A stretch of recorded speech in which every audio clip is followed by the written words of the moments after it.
Bueno, tengan todos muy buenas noches.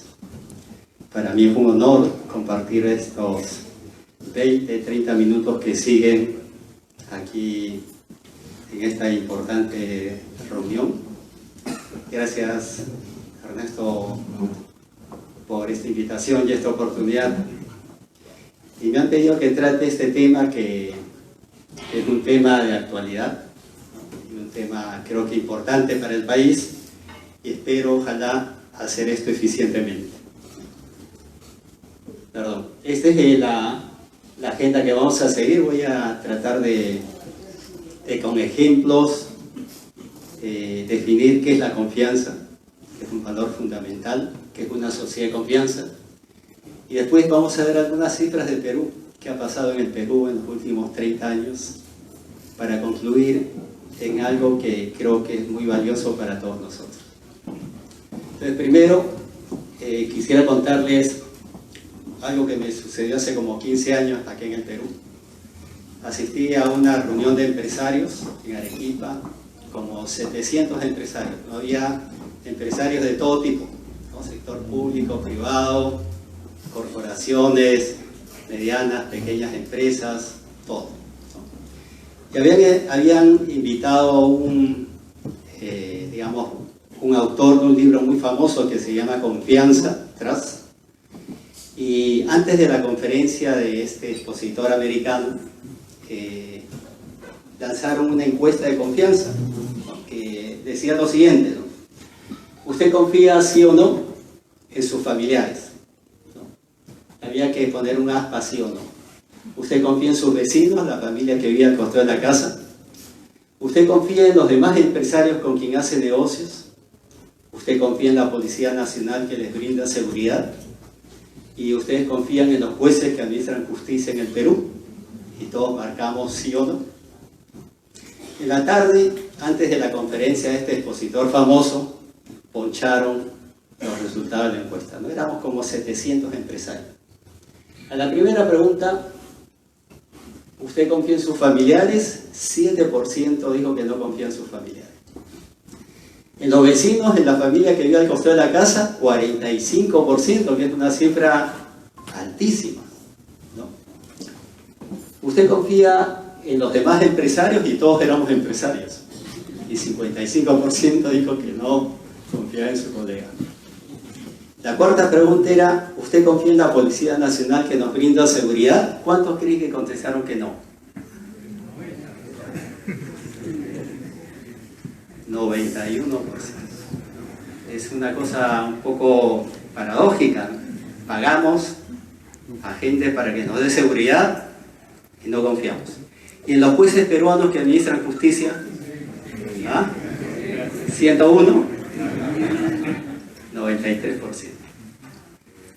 Fíjense, hace 15 años no creo que las cifras hayan modificado mucho el panorama, al contrario. En el caso de los jueces creo que la cosa ha ido peor que esto. Y entonces entró el expositor americano. Esto fue antes de la conferencia y entonces el expositor vio los resultados de la encuesta. Y lo que dijo primero ese expositor americano es: las empresas que se desarrollan en una sociedad de confianza no tienen futuro en el mundo de la alta competencia. Así empezó la conferencia. O sea, aunque la empresa esté bien manejada, si vive dentro de una sociedad donde se practican no buenos valores o no se practican valores, esa no puede ser competitiva en el mundo de la alta competencia. Así empezó usted. En otras palabras, está diciendo que las empresas peruanas no pueden competir en el mundo global, ¿no? ¿Y cuáles eran los argumentos? Para una cosa, este es el expositor americano, Francis Fukuyama, que es un Nikkei americano, que ha escrito varios libros. El primero es este que lo hizo famoso, un bestseller, Confianza. Él comenzó a filosofar y dijo: si alguien vive en una sociedad donde la gente no practica buenos valores, se necesita más o menos regulación, o sea, más o menos leyes para operar. ¿Qué dicen ustedes? Necesitamos más o menos leyes cuando la sociedad no es de confianza, cuando la gente no practica buenos valores. Se necesita más o menos regulación. Más regulación. Hay un diario que se llama El Peruano, no sé si muchos de ustedes lo leen, casi nadie probablemente, pero tiene un suplemento donde se publican todos los días las normas legales. En promedio, al año, en esas normas legales se publican 24.000 dispositivos legales. Ustedes imagínense un empresario peruano que está 10 años en la cancha, ha visto pasar 240.000 dispositivos legales. De ahí que le toque pues cumplir 10.000, es mucho. Perú vive en un país lleno de regulación, que entraba el desenvolvimiento natural de las cosas. Pero ¿por qué tantas leyes? ¿Por qué tantos manuales, tantas trabas para poder operar? Porque la sociedad no se comporta bien. Y entonces los abogados y todo el mundo empiezan, digamos, a poner, digamos, cercos para que nadie escape de ellos, ¿no? En un país donde la gente no practica buenos valores, se necesitan más o menos abogados. ¿Qué dicen ustedes? ¿Ah? ¿Más abogados? ¿No? Hace unos años estaba leyendo una revista y apareció una pastilla que decía: ¿cuántos abogados hay en China? China tiene 1.300 millones de habitantes. Y el artículo decía que China tenía menos de 100 abogados. 100. Y el artículo terminaba diciendo: pero tenemos que preparar más abogados porque ya vienen las empresas occidentales. Entonces yo levanto el teléfono y llamo a mi amigo chino y le pregunto: oye, he leído esto, ¿será verdad? Y se quedó pensando y me dijo: yo creo que sí, porque yo tampoco conozco muchos abogados en la China. ¿Y cómo se resuelven los problemas? El partido resuelve los problemas. Y ahí hay un solo partido, como ustedes podrán comprender cómo es eso. En un país donde la gente no practica buenos valores, se necesitan más o menos policías. Muchos más policías. Y entonces no solamente es regulación, sino también es abogados, policías. Se necesita más jueces, se necesitan más cárceles también, ¿no? Y las cosas se hacen a mayor o menor velocidad, ¿no? Y cuando tenemos todas estas vallas, indudablemente las cosas se hacen más lento porque requieren de más supervisión. Y entonces las cosas se vuelven más costosas, porque alguien tiene que pagar esto. Y aunque esto no está en el costeo de la empresa, al final, a través de los impuestos y las ineficiencias, todo el mundo paga estos costos. Bien, y entonces uno se pregunta: ¿y cómo está entonces en cifras en el Perú esto? Y si uno ve aquí cómo se ha desenvuelto, digamos, la confianza en los políticos, en los jueces, en la policía, en los militares, las cifras no son muy alentadoras. Cada vez confiamos menos en estas autoridades. Y cuando uno se pregunta: ¿cuál es la institución en el Perú más confiable? Uno empieza a pensar, bueno, debería ser ¿quién? ¿No? ¿Los políticos? ¿Los jueces? ¿No? ¿Quién debería ser la institución más confiable? Y en la encuesta, ya no se hace esa encuesta, pero en la encuesta del año 2010, los primeros salieron los bomberos. Estamos perdidos, ¿no? Y si uno empieza a abrir, ¿quién más? Los ingenieros, los profesores, los médicos, los empresarios, y al final están los políticos, los funcionarios públicos, los jueces, los abogados, los policías, los militares. Si uno ve estas encuestas, pues entonces se pinta cuál es el país que estamos cosechando, ¿no? Y que no nos llame la atención lo que estamos descubriendo en el país, ¿no? Y uno se pregunta, bueno, la confianza está mejorando en el Perú, ¿no? Y aparentemente cuando alguien ve seguridad ciudadana, ¿no? O va a una actividad una actividad deportiva en el país, etcétera, etcétera, parecería que las cosas no están caminando como todos quisiéramos que caminen, ¿no? Y entonces algunos ejemplos de qué significa la confianza, ¿no? Yo cuando fui al curso de AOTS en el Japón, hubo una clase de un ingeniero que trabajaba en Matsushita y nos dijo algo que me sorprendió, ¿no? Nos dijo, bueno, nosotros practicamos el concepto de la calidad desde que vino un americano que se llama Denning, ¿no? Introdujo el control estadístico de calidad en el Japón en el año 50. Yo fui a OTS en el año 2000, o sea, habían pasado 50 años. Y lo que nos dijo este ingeniero de Matsushita, nos dijo lo siguiente, ¿no? Nos dijo de que cuando vino Denning a Japón, Matsushita, digamos, optó por las enseñanzas de Denning y comenzó a trabajar el concepto de calidad. Y después de haber practicado 50 años de calidad, el estándar de error en Matsushita era 1 en 1 millón. Yo quedé sorprendido porque eso es casi la perfección, ¿no? O sea, si hacen 1 millón de televisores, podría ser que 1 o 0 salga fallados, 1%.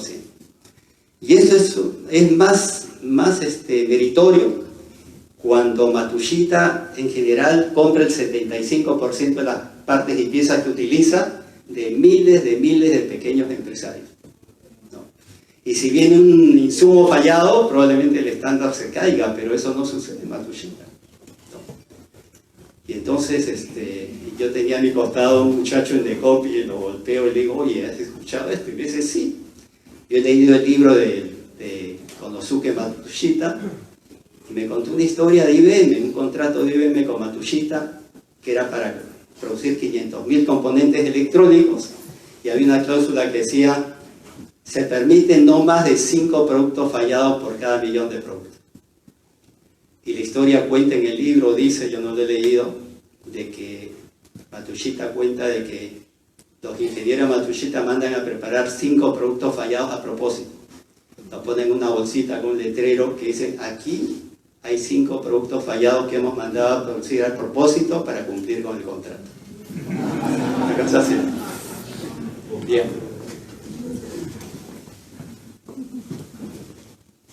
Y alguien que fue a un curso de gerenciamiento de calidad antes que yo, le contó esta historia, ¿no? Hay una marca de cerveza en Japón, ustedes habrán tomado Kirin, ¿no? Que es muy famoso Kirin. Y el expositor contaba una promoción que hizo Kirin allá para demostrar la calidad de la cerveza, la frescura de la cerveza. Entonces el profesor explicaba a los alumnos de AOTS de que la campaña era, si usted descubre una botella de Kirin que tenga más de 7 días de antigüedad, y la botella tiene lote, fecha, hora de fabricación, etc. Por cada botella que descubran, Kirin les regala 12 botellas. Entonces cuando él escuchó lo que decía el profesor, levantó la mano y le dijo, profesor, ¿qué pasa si yo compro 12 cervezas y las llevo a mi departamento y las dejo una semana ahí y salgo y reclamo? Dice que cuando el profesor escuchó eso, él le quedó mirando y le dijo, pero eso es imposible. Entonces, como estaba viendo traducción simultánea, él levantó la mano y dijo, no me entendió, profesor. ¿Qué pasa si yo compro 12 botellas, las llevo a mi casa una semana, 7 días, ya pasaron los 7 días, salgo, reclamo, tendría 144 botellas gratis? Y el profesor le queda mirando y le dice, pero eso es imposible. Y ahí él se da cuenta que el profesor es japonés y él es peruano. A nosotros probablemente se nos fluye, digamos, toda la innovación que tenemos en la cabeza. Pero eso sucede. Y eso refleja las diferencias, digamos, entre sociedades y culturas y valores, principalmente. Algo que es meritorio, no sé cómo estará hoy día esto, pero esta fue una encuesta en el Japón, ¿no? ¿Qué pasa si alguien pierde o deja olvidada la cartera en un taxi en el Japón? ¿Cuál es la probabilidad que el taxista vaya a una comisaría y deje la cartera intacta? ¿Cuánto creen que es? ¿Ah? No, sí, es mucho. 92%. Que es bien alto, bien alto, ¿no? ¿Qué pasaría en el Perú si alguien deja olvidada su cartera en un taxi, en un tico, ¿no? pero realmente la respuesta es cero, ¿no? Creo que ahí se pintan, digamos, las distancias que hay entre el comportamiento de las sociedades de una manera importante. Entonces, yo estaba preguntando, ¿y cómo podría ser el Perú para que la gente practique buenos valores, ¿no? Y entre las muchas respuestas que me han dado, una me ha gustado muchísimo, ¿no? Que tiene que ver con los hábitos que practicamos los seres humanos. Los hábitos son los actos repetitivos que practicamos los seres humanos. Si yo me levanto todo desde chiquito a las 6 de la mañana y hago deportes, probablemente cuando sea grande también lo haga, ¿no? Esos actos repetitivos al final se van convirtiendo en valores, ¿no? Y cuando la gente practica buenos valores, se van formando, digamos, pequeñas sociedades de confianza, ¿no? Y cuando uno practica buenos valores en la casa, en la escuela, en la universidad, en el centro laboral donde pasamos la mayor parte de la vida, esos se van formando pequeñas sociedades de confianza que al final acaban en un país de confianza, ¿no? Y en el Perú tenemos que comenzar a trabajar eso, ¿no? Básicamente para ser un país con futuro, ¿no? Hace unos meses me tocó atender al primer ministro de Nueva Zelanda, así que para hacer la presentación tuve que meterme a internet y ver qué era Nueva Zelanda, ¿no? Nueva Zelanda pues es un pequeño país, ¿no? Del tamaño de Japón en tamaño, 4 millones de habitantes, pero se encuentra en el tercer lugar de los países con mayor libertad económica, y junto a Dinamarca y Finlandia es el país menos corrupto del mundo, ¿no? Hay cero analfabetismo. En el momento en que entré a internet, en las cárceles había 0 presos, no había delincuencia, ¿no? Y me llamó la atención, ¿no? Y es probablemente porque es una sociedad de confianza, ¿no? Estos países son los países que tienen futuro, ¿no? Porque estas atraen las inversiones y por supuesto todos los inversionistas quisieran ir a vivir a este tipo de países. Perú, de 180 países, en la última encuesta de corrupción mundial, está en el puesto 95, ¿no?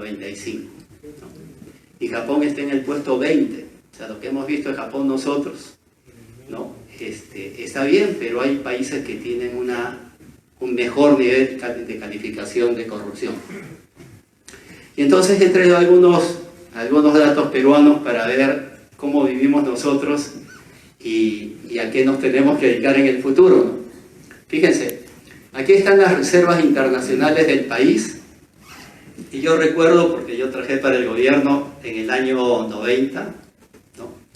Y cuando Alan García dejó el gobierno, las arcas del Banco Central tenían menos 136 millones de reservas. O sea, estamos sobregirados, éramos inelegibles para nuevos préstamos, y han pasado pues 30 años, y hoy día el Banco Central tiene 61.000 millones de dólares de reservas. Nunca en la historia del país el Banco Central ha tenido esas reservas. ¿Para qué sirven esto? Este es el equivalente al ahorro familiar. Uno ahorra para las malas épocas. Y hoy día el Perú tiene 61.000 millones de dólares para las malas épocas, ¿no? Solamente como referencia, en el año 2008 sucedió la crisis americana, la más grave de los últimos 90 años, y teníamos 35.000 millones de dólares. Y en una semana los peruanos se asustaron y salieron a comprar dólares. El Banco Central tuvo que salir a vender usando las reservas. Y en una semana perdimos 5.000 millones de dólares de reservas, el sol se devaluó 5%, y en esa misma semana el peso mexicano se devaluó 40%. ¿Por qué se devaluó 5%? Porque el país tenía reservas. Han pasado 10 años desde la crisis americana, y hoy día no tenemos 35.000 millones, sino tenemos 61.000 millones. O sea, hoy día podría suceder otra vez la crisis más grave de los últimos 100 años, y la vamos a pasar bien probablemente porque tenemos reservas como 3 veces la deuda peruana. Y si ustedes suman todos los depósitos de todas las empresas y personas naturales en bancos en el Perú, Esto es equivalente más o menos al ahorro de todos los peruanos en bancos peruanos. Esa es la gran fortaleza que tiene Perú hoy día. Y si ustedes revisan el sol peruano, ¿no?, en este lapso entre el 2000 y hoy día han pasado 18 años. En los últimos 18 años el sol se ha revaluado 6%. O sea, no se ha devaluado con respecto al dólar, sino se ha revaluado. Y las dos únicas monedas que se han revaluado con nosotros es el yuan chino, 17%, y el euro, 12%. O sea, la moneda peruana es de las monedas más duras del mundo. Las más duras del mundo, ¿no? Hace 30 años que íbamos a pensar que esa era una posición de Perú. Nunca, ¿no es cierto? Después de la hiperinflación. También en el Perú, la inflación de Perú hoy día es la más baja de América Latina, en promedio 3%. El año pasado hemos tenido una inflación de 1%. ¿No? Después de haber vivido las épocas de Alan García, uno no se pone a pensar de cómo han cambiado las cosas en el Perú. ¿No? 3% de inflación, la más baja de América Latina, es todo un reto importante. Y el crecimiento económico de los últimos años, del 92 a hoy día, acá hay un montón de años, en todo este lapso de años, solamente un año Perú ha decrecido. Todos los años demás hemos crecido, ¿no? Y si uno revisa entonces cómo estamos en América Latina, este año Perú va a crecer, según el Fondo Monetario, 3,71, América Latina 1,60 en promedio, y Perú va a crecer más que México, más que Ecuador, más que Colombia, más que Chile, más que Brasil y más que Argentina. O sea, en América Latina, para países iguales o mayores que Perú, Perú va a ser el país de más alto crecimiento. Y para el próximo año, el Fondo Monetario dice que Perú va a crecer 3,98, más que el promedio, y más que cualquiera de estos países en América Latina, ¿no? O sea, Perú tiene un buen rating. Aquí en el Perú nos quejamos, pero la parte económica peruana está caminando mejor que lo que está sucediendo en otros países con los cuales Perú compite, ¿no? Y en riesgo soberano, Perú desde hace más de 8 años ya es grado de inversión. Parece esta gran especulación donde hoy día está Brasil, Argentina, por ejemplo. No, nosotros hace 8 años pasamos a BBB-, después nos mejoraron a BBB y después nos han mejorado a BBB+. Somos grado de inversión y en América Latina solamente Chile tiene mejor calificación que Perú. Pero en riesgo soberano está a la altura de México, mejor que Panamá y que Colombia. Eso es mucho decir, ¿no?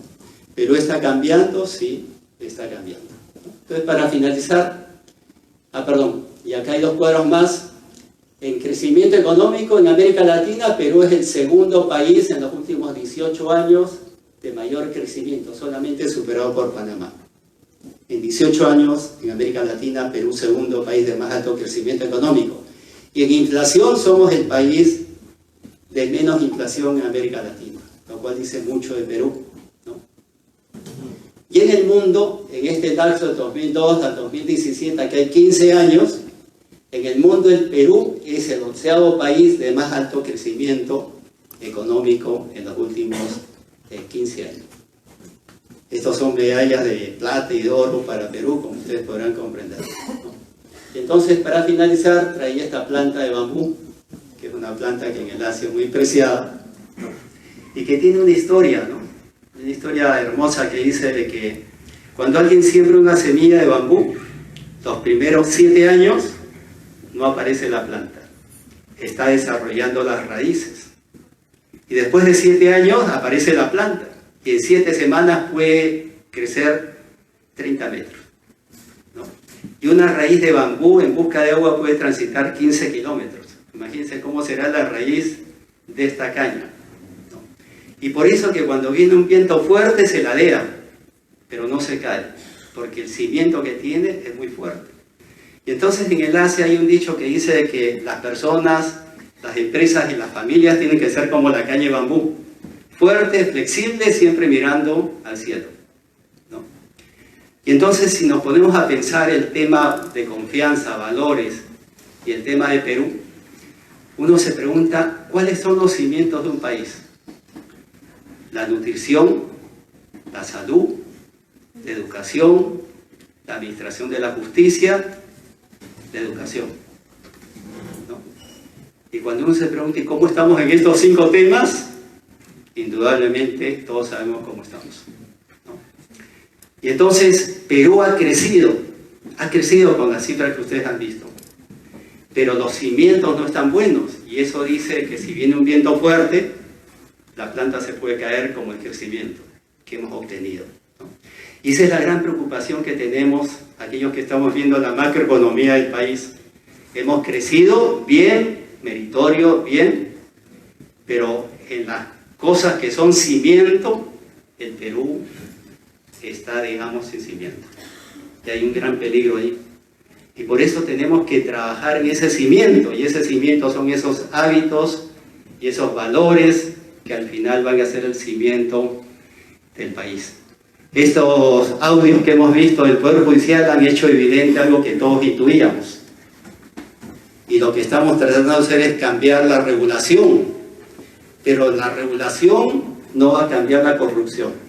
Eso está enquistado en los seres humanos. Entonces lo que tenemos que cambiar no son las leyes, sino la gente, el comportamiento de la gente, y ojalá que todos podamos colaborar armando estas pequeñas sociedades de confianza que al final, después de 20 años seguramente, Perú va a tener ese cimiento que sustente este crecimiento que les he mostrado, ¿no? Bueno, muchas gracias a OTS por esta invitación y espero que haya sido de utilidad. Muchas gracias.